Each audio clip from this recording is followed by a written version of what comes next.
We live in a world that tells us to be self-made, to hustle alone, to craft personal brands, chase personal goals, and build personal empires.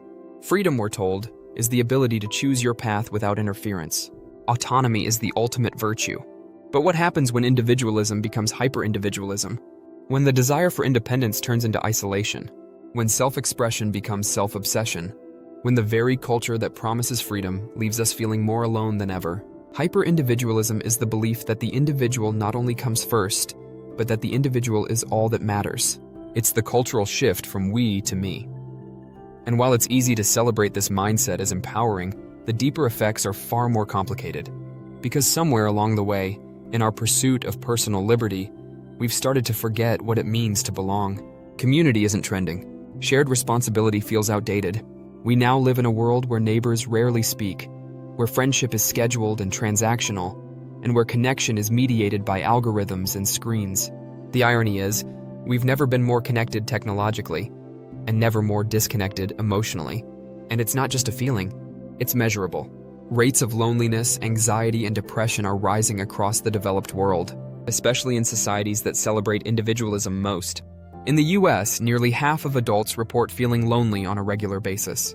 And loneliness, as research shows, isn't just uncomfortable, it's deadly. Its health impact is comparable to smoking 15 cigarettes a day. So how did we get here? The story is complex, but the roots run deep. In Western thought, individualism stretches back to the Enlightenment. The idea that reason, liberty, and self-determination should define human progress. It was a radical shift, and an essential one. Individual rights gave us freedom from oppressive systems, from monarchies and dogma. But as the pendulum swung, what began as liberation slowly evolved into fragmentation. In modern hyper-individualist cultures, success is self-defined, self-measured, and self-celebrated. Your value is your productivity. Your identity is a curated performance. You are expected to be your own therapist, teacher, advocate, and brand strategist, while also somehow being constantly happy. And if you're not, that's your fault. This is the hidden cruelty of hyper-individualism.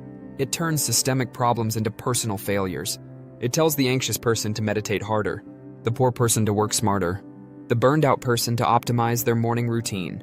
When we remove the communal, all we're left with is the individual struggling quietly in isolation. Now, this isn't a call to reject individualism entirely. That's not the point. Autonomy is real.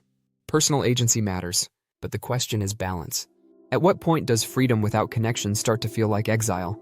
Because humans are not wired to thrive alone. For most of our evolutionary history, survival depended on the group. We lived, ate, worked, and died in tribes. We weren't designed to navigate life as self-sufficient islands. We were designed for interdependence, for rituals, roles, and shared meaning. When that's missing, something inside us frays. We see the symptoms all around us. The rise of online echo chambers that simulate belonging. The appeal of radical ideologies that offer a sense of identity. The epidemic of burnout in a world that applauds the solo grind. And beneath it all, the quiet hunger to feel part of something real again. So what's the alternative? It starts with remembering something ancient. Community is not convenience. It's commitment. Real community requires friction. You don't always agree. You don't always get your way. But you show up anyway. Because the value isn't just in comfort, it's in continuity. Shared history. Shared effort. Shared futures. In a hyper-individualist world, community feels countercultural. But maybe that's exactly why it matters more than ever. We don't need to abandon individuality, but we do need to question the belief that we are only ourselves, that we are only our desires, that we are only what we can achieve alone. Because no amount of personal success can replace the quiet strength of knowing you are part of something larger than yourself. Not just followers, not just networks, not just data points. People, places, shared lives.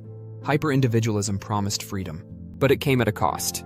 The death of community isn't a single event. It's a slow forgetting, a fraying at the edges. But the good news is, what was lost can be rebuilt, not by going back, but by choosing intentionally to make space for others in the story of our lives. Because in the end, happiness isn't just about who you are, it's also about who you're with. And sometimes the most revolutionary act in a hyper-individualist world is simply to belong.